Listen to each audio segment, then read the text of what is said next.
పరిశుద్ధ నామమునకు మహిమ చెల్లును గాక. మరొక వాగ్దానంతో మీ ముందుకు వచ్చి ఉన్నాను. ఆమోస్ గ్రంథం 5:14 వాక్యం, మీరు బ్రతుకున్నట్లు కీడు విడిచి మేలు వెదుకుడి, అలాగు చేసిన ఎడల మీరు అనుకున్న చొప్పున దేవుడును సైన్యములకు అధిపతియగు యెహోవా మీకు తోడుగా ఉండును. దేవునికి స్తోత్రం. మీలో ఎంతమందికి దేవుని తోడు కావాలి? చేతి చూపిస్తారా? వాగ్దానం చూస్తున్న బిడ్డ, నేను సూటిగా అడుగుతున్నాను, మీలో ఎంతమందికి దేవుని తోడు కావాలి? మీ కుడి చేయి అలా పైకెత్తండి, కుడి చేయి పైకెత్తండి. ఎస్, మనందరికీ దేవుని తోడు కావాలి. బైబిల్ చాలాసార్లు చెప్తుంది. బైబిల్లో ఒక భక్తుడు ఉంటాడు, మోసెస్. ఆయన విషయంలో యెహోషువతో దేవుడు మాట్లాడినప్పుడు, నేను మోషేకు తోడై ఉండునట్లు నీకును తోడై ఉంటానంటాడు. అంటే మీకు ఒక విషయం అడుగుతున్నాను, మనం ఎక్కడికి వెళ్ళినా మనం జయం పొందాలి అని అంటే తప్పనిసరిగా మన జీవితంలో తోడు ఉండాలి కదా. తోడు లేకుండా ఏదైనా చేయగలమా? తోడు లేకుండా ఎక్కడికైనా ప్రయాణం చేయగలమా? చెప్పండి. మనిషికి మనిషి తోడు అనేది జీవితంలో చాలా అవసరం కదా. వివాహాల్లో అందుకనే కదా మనుషులకి మనుషులు తోడు ఉంటుంది. తల్లిదండ్రులకి పిల్లల తోడు, పిల్లలకి తల్లిదండ్రుల తోడు. చాలా మంది జీవితంలో తోడు లేకుంటే ఏది జరగదు. కానీ ఈ తోడులన్నీ ఒకనాడు చేయి విడిచిపెట్టినా అసాధారణమైన తోడు, ఉన్నతమైన తోడు, అనేకులకు హెచ్చింపగలిగిన తోడు ఏదైనా ఉన్నదంటే అది యేసయ్య తోడు. దేవునికి స్తోత్రం. ఆ యేసయ్య తోడు మనతో చెప్తున్న మాట ఏమిటో తెలుసా? నేను మీకు తోడుగా ఉంటాను. Praise the lord. నేను మీకు తోడుగా ఉంటాను. నేను మీకు తోడుగా ఉండాలంటే మీరు ఒక పని చేయాలి. ఏం చేయాలో తెలుసా? మీరు కీడు విడిచి మేలు వెతకాలి. దేవునికి స్తోత్రం. చాలా కీడుకరమైన కార్యాలు ఉంటాయి, కీడుకరమైన బ్రతుకులు ఉంటాయి, కీడులు వస్తాయి. కొన్ని పరిస్థితులను బట్టి కీడు జరుగుతూ ఉంటుంది.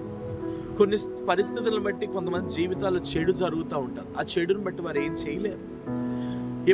మనం ఎప్పుడు కూడా పరిశుద్ధమైనది, మంచిది, ఉన్నతమైనది, ఒకలాంటి మంచి విషయాలను, సద్గుణములను, లేదా ఒక పవిత్రమైన విషయాలను, మేలుకరమైన విషయాలను, మన బ్రతుకులను బాగు చేసే విషయాలను, మన జీవితాలను బాగు చేసే విషయాలను, ఇతరులకు మేలు జరిగే విషయాలను, ఇతరుల ఎడల కృప చూపించే విషయాలను మనం ఎప్పుడు వెతకాలి. కానీ ఒకరికి కీడు చేసేటటువంటి విషయాలు మన జీవితంలో ఎప్పుడు మనం వెతకూడదు.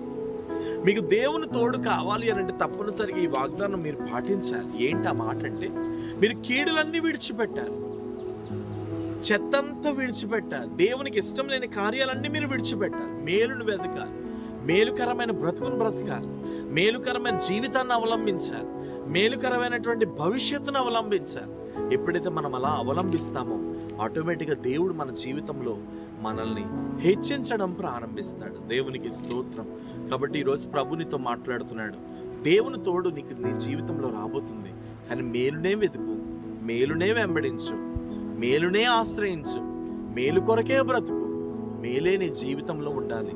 అలాంటి కృప దేవుడు నీకు అనుగ్రహించును కాక.